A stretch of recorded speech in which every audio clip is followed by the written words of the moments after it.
సత్య beauty హోమ్కి స్వాగతం. Hi friends, ఈరోజు నేను చేయబోయేది యాపిల్ జ్యూస్. యాపిల్లా కట్ చేసుకుని పాలు, నేను పాల ప్యాకెట్ తీసుకుని ఇలా ఐస్ చేసుకున్నాను.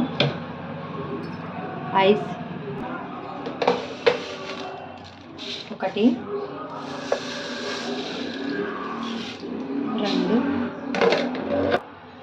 రెండు స్పూన్లు షుగర్, 1 స్పూన్ హనీ,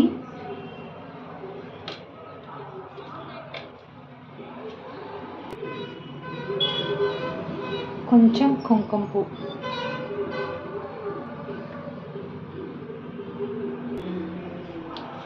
ఇప్పుడు దీన్ని మిక్సీ పట్టుకుందాం.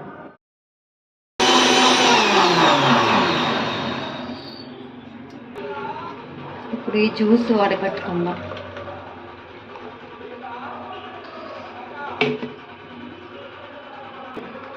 కొంచెం హార్లిక్స్. Apple juice ready. కొంచెం కుంకుమ పువ్వు వేసుకుంటే చాలా టేస్ట్గా ఉంటుంది జ్యూస్.